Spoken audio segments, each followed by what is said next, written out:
Hello! Several of you have asked me, what on earth does conceptualized mean? And that's a really good question. In fact, it's one that teachers ask. It's not something that a teacher would ever use in real conversation. It's only a word invented in the mark scheme. So I'm going to teach you using the killing of Sir Danvers Carew in Dr. Jekyll and Mr. Hyde, and I'm also going to teach you using the death of Lady Macbeth in Macbeth. And because you will see the bits of text that I'm going to show you, it will make sense even if you've never read those texts. Right, well, the first thing that's going to help you is the word concept is in conceptualize, and you'll know that a concept is an idea. So you need to have several ideas about what the author is up to. And here I've presented four that you could use whatever you're writing about Dr. Jekyll and Mr. Hyde. So let's see how that would work. Stevenson criticises the hypocrisy and corruption of middle-class men. Well, you can easily see that in the text because all the characters are middle class, they're all male. We can see that Dr. Jekyll has got this corrupt scientific experiment which is creating a character who will have no conscience and therefore act on any impulse no matter how evil. We've got Utterson, who appears to be in love with Jekyll. See my separate videos for that, but is definitely prepared to cover up for Jekyll when Hyde kills Sir Danvers Carew. He doesn't tell the police about this. He keeps the will secret, all sorts of corruption going on there. And similarly with Enfield. I won't go into that. Separate videos, but you can prove that.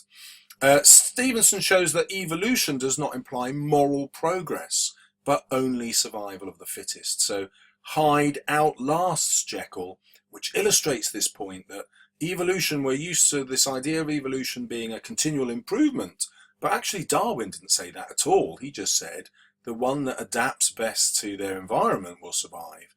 And so Hyde outlives Jekyll because he is better adapted to modern life, not having a conscience. It's quite an interesting idea, but that we're actually getting morally worse.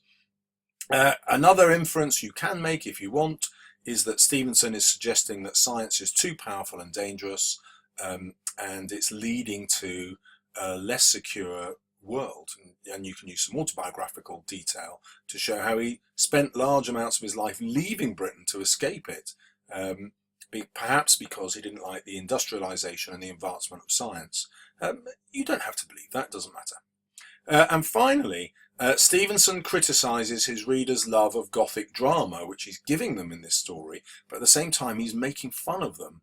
And the lurid penny dreadfuls. So penny dreadfuls were the kinds of novels that you bought for a penny. They were short, they were cheap, and they were full of crime and violence. And there was a massive audience for them in the 1880s when this was written. And he's making a comparison of the audience to Hyde, who also enjoys that kind of level of violence.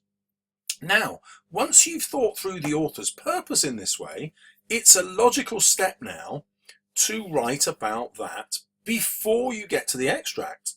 So you can write a couple of paragraphs on these purposes, have at least two purposes I'd suggest in your answer, bring in details from elsewhere in the novel, the quotations that you've memorized, and then your trick is to link those to the passage. Now, the reason I say that is many students look at the passage and they look at the question and they think, I'm not really sure how that passage relates to the question. Well, if you know that every single question is going to be about the author's purpose and you go straight in with their responses, then, the author's intentions, you will know it will be relevant to the question. And then when you look at the passage, you go, oh, right, well, how did that fit what I just said about the author's intentions elsewhere? Well, let's see how that would work. And then, all of a sudden, he broke out in a great flame of anger, stamping with his foot, brandishing the cane, and carrying on, as the maid described it, like a madman. Well, clearly, I can use this now to show that evolution is having a negative effect and is leading to the moral degradation, the decline of man, and Hyde proves that. He is like a madman, losing his sanity.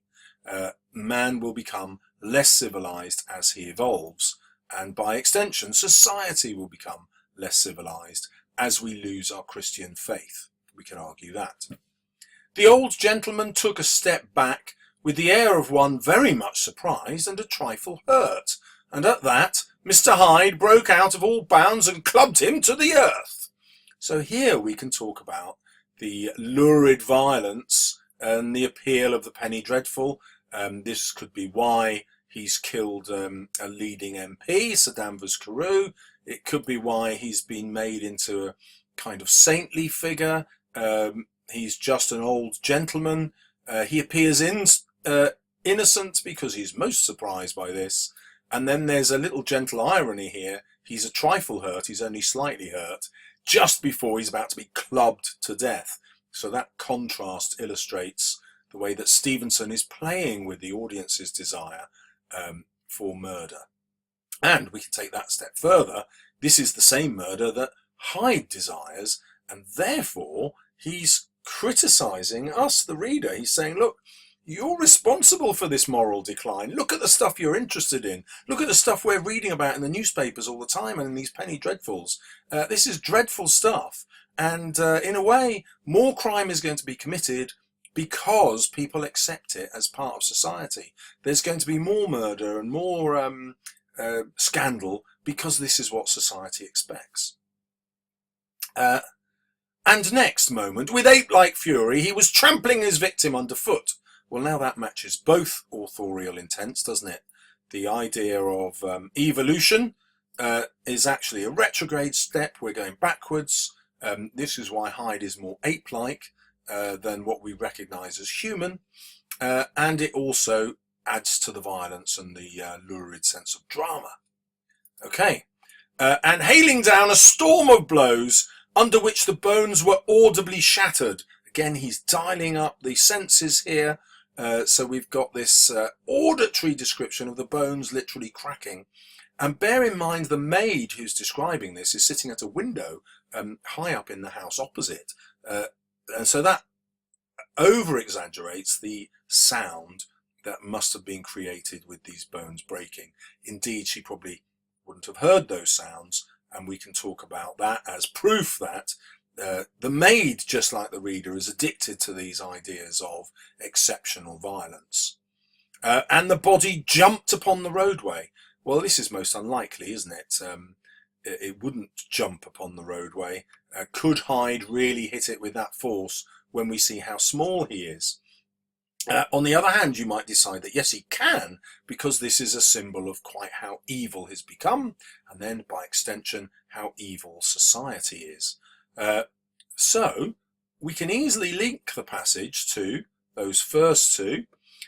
Can we suggest that science is now too powerful and dangerous? Yes, we can take that enormous violence that we just saw described and say that's the result of Jekyll's scientific experiment, and that's therefore a metaphor for what science is doing to society.